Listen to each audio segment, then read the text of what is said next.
vokset ude på landet, cirka 100 km syd for Mexico City, i et meget, meget flot område. Det er en dal, som hedder Tepoztlán, som er omgivet af nogle fantastiske bjerge. Det er en by, hvor der bor rigtig mange kunstnere og forfattere og filminstruktører, musikere. Og mine forældre valgte at bo der og bosætte sig der, fordi der var sådan et helt særligt miljø. Jeg har malet siden jeg var 6 år.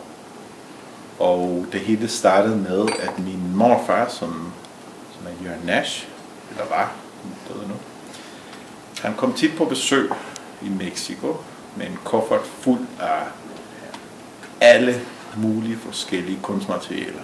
Han åbnede kufferten, og så væltede det med akryl og pasteller, olie, lærred af papir af det lækreste kvalitet.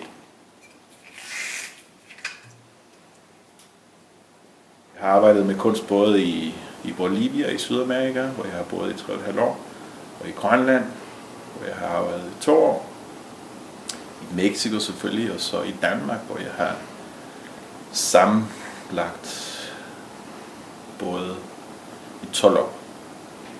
Så jeg tror ikke så meget på sådan et bestemt kunstmiljø, om det er det danske kunstmiljø eller det mexicanske kunstmiljø. Jeg synes, kunst er universel, og at man skal bevæge sig frit fra et land til det andet.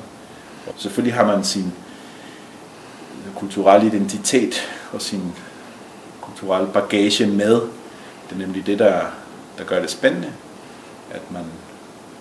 at man arbejder med kunst og har noget at fortælle fra en bestemt vinkel. Det synes jeg er ekstremt vigtigt, men hvor man er i verden, det er underordnet. Altså, jo flere steder man kan hente inspiration fra, jo bedre.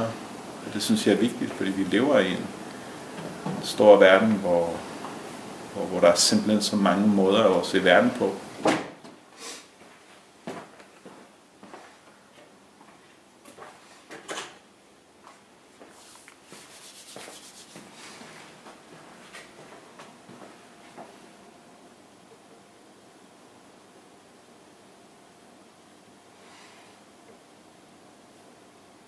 Prikker er noget, jeg har brugt i over 10 år efterhånden, og jeg elsker den effekt, den virkning, som prikker giver, fordi at man kan se igennem til det næste lag. Altså man kan se ligesom igennem flere lag, når man maler med prikker.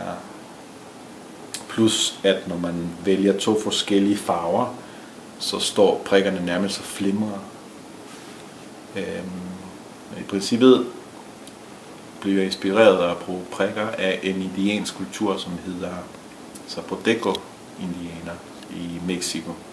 Mine malerier er meget præget af mit baggrund, på grund af de stærke farver og prikker. Min måde at male på, men det er vigtigt for mig hele tiden